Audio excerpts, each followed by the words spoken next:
Okay, so we'll just get started. So the talk for today is on the master's program in clinical research, which has been running here in NUI Galway since 2010.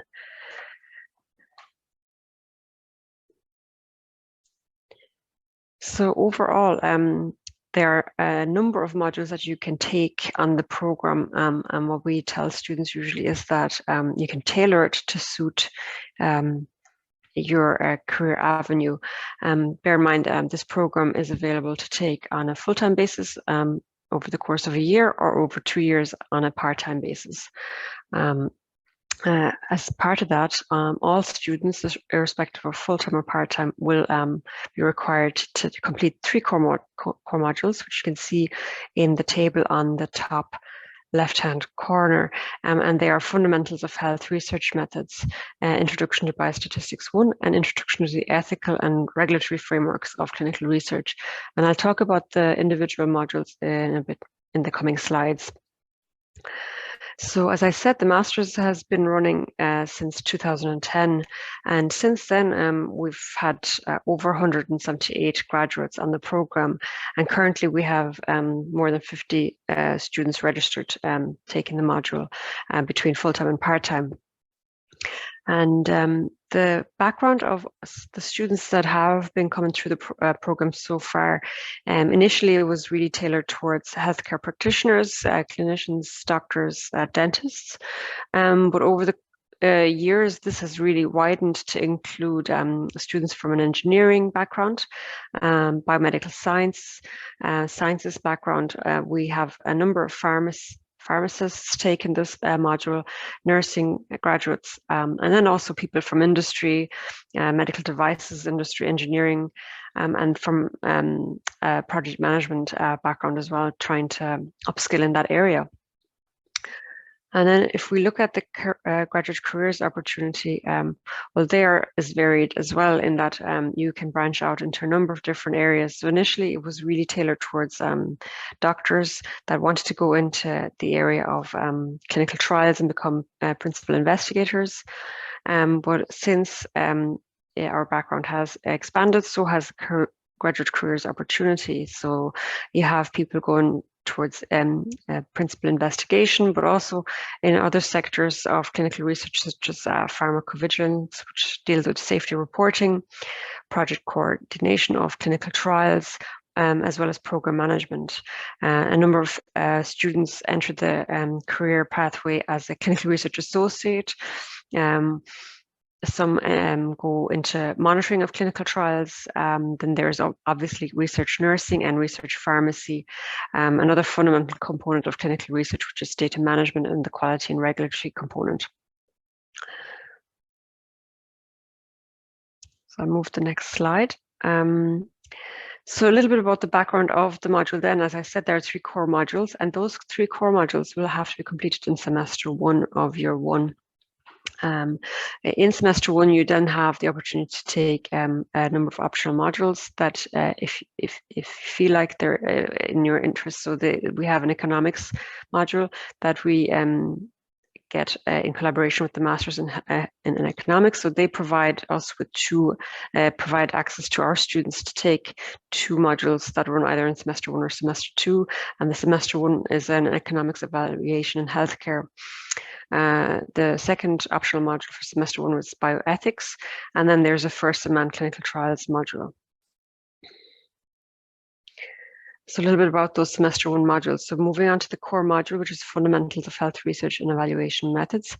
And again, this is designed to give students a robust understanding of the concepts of health research methodology that are available to you. It looks at the overview of research methodology designs and content areas.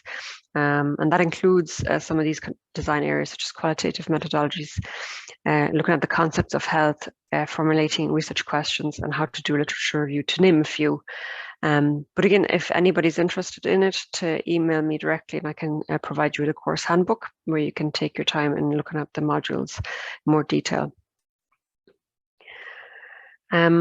The second core module is an introduction into Biostatistics 1. And again, I failed to say that two of those core modules are actually delivered on campus.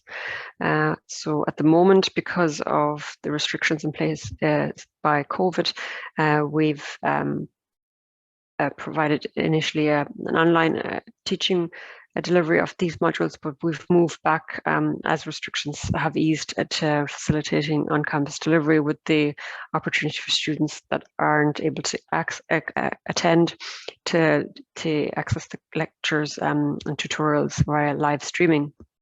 But fundamentally, these are on-campus courses, and once restrictions will be lifted completely, then that will return to on-campus delivery in full.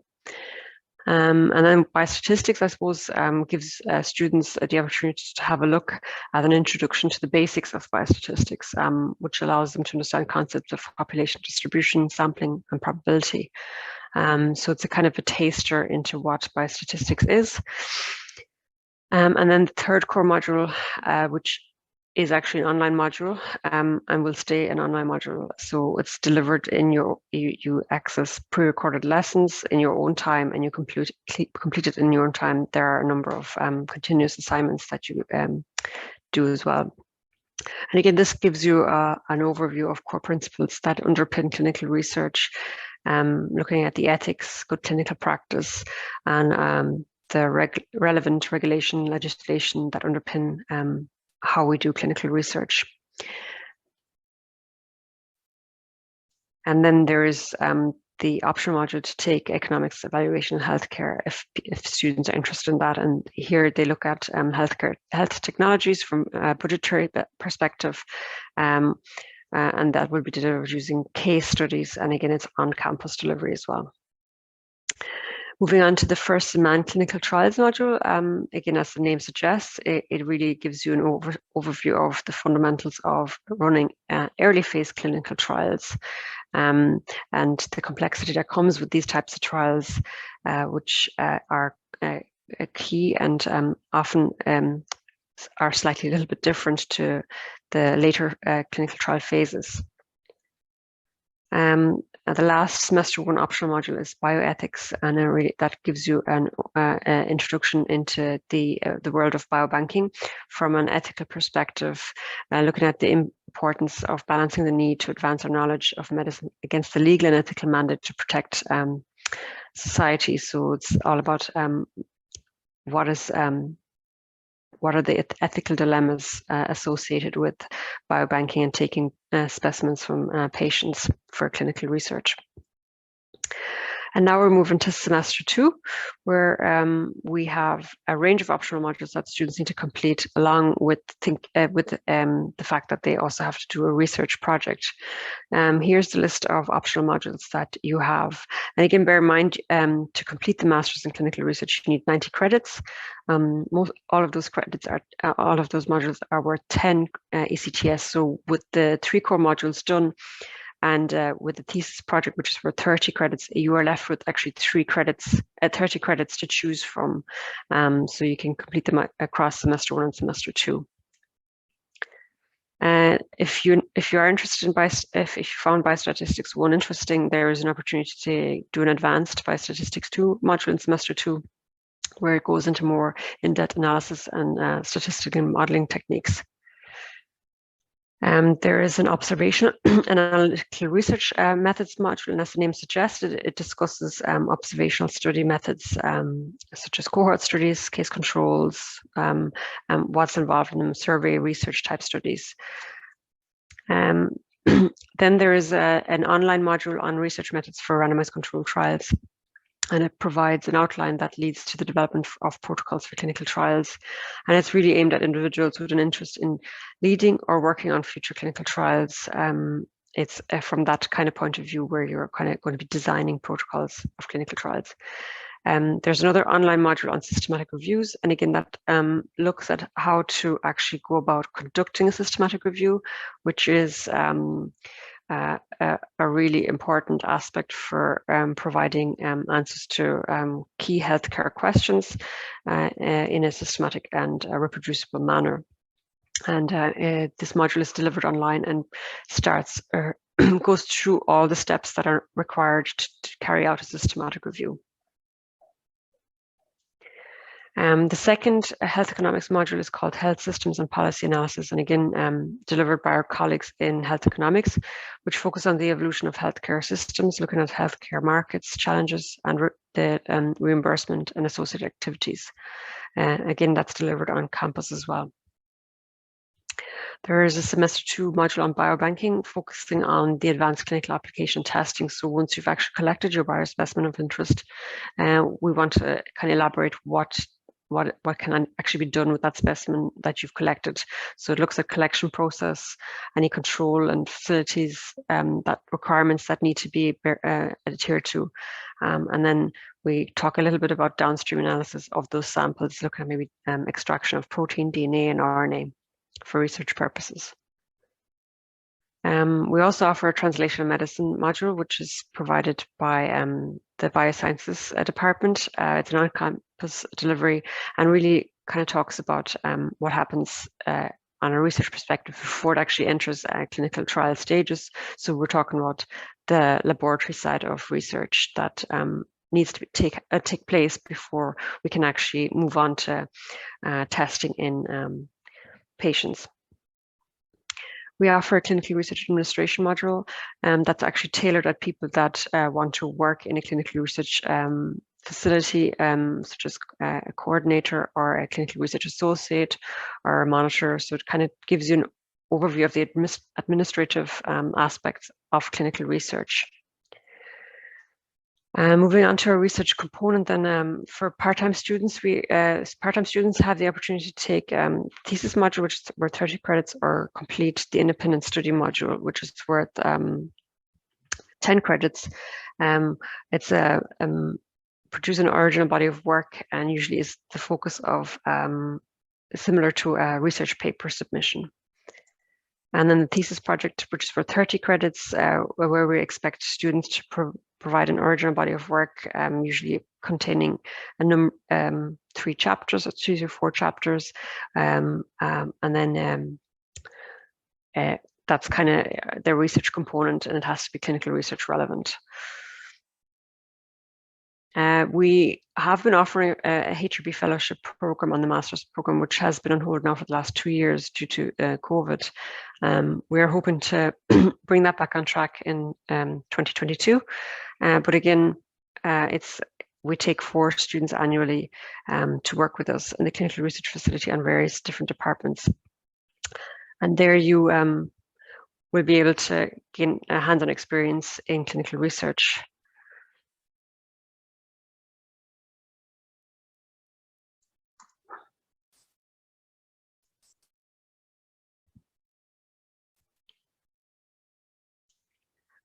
I spoke a little bit about career opportunities already. So here, as I said, it depends on your background when you start the master's and what you want to get out of it. But it also helps to kind of think about how you pick your modules when you're doing the master's program, because a lot of the modules are tailored towards a certain career avenue. So making the right choices, which we help students with, will actually enable them to kind of be ready for their next step as career graduates of the Masters in Clinical Research.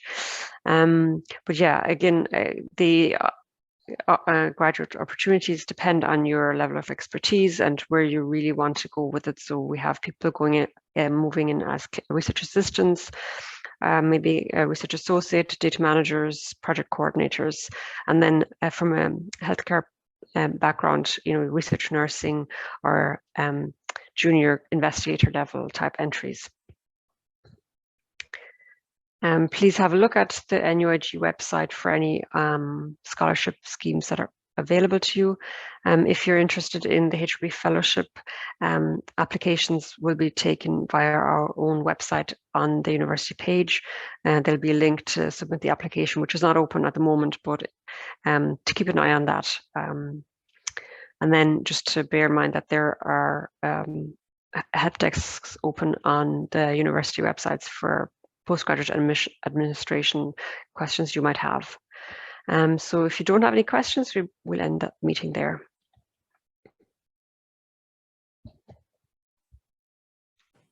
Hello, thank you so much for your presentation. Can you hear me? Yes, I can hear you. Thank you. Yeah, thank you. So I'm really interested in the fellowship because I'm currently the regulatory officer in a clinical research site in Vietnam. So if next year you can bring back the fellowship, so how many students could be taken on? Each year we take about 4 students. So that has been kind of the number we've been going with for the last number of years. But sometimes as the clinical research facility will be reopening, there might be other avenues for students to gain experience. So we previously had different investigators take on additional students during the year. They wouldn't be part of the fellowship, but they would be gaining the same kind of level of hands-on experience. But yeah, that hopefully once restrictions have lifted next year, it's going to be again an opportunity for students to engage with. So even if they don't get the fellowship, there are opportunities within the department to join different research groups. Okay, so may I know what is the differences between the fellowship and the other students who just joined your department? So both of them will receive financial payment for their services, but one will be under the umbrella of the fellowship, which the director and myself then look after. And whereas students that work with individual principal investigators, they would be under the supervision and charge of the principal investigators. So it basically is that we don't really work with you then. You would be working with your principal investigator. Okay, thank you so much. So I really hope that next year it will be restart again. Yeah, so if we can make a decision, I would keep an eye out on our website from early maybe January, February. That application link should be then open, but we'll update the website to let people know if it's going ahead or not. Okay, it's great. Thank you. Thank you. Thank you. Have a nice day. You too, thanks.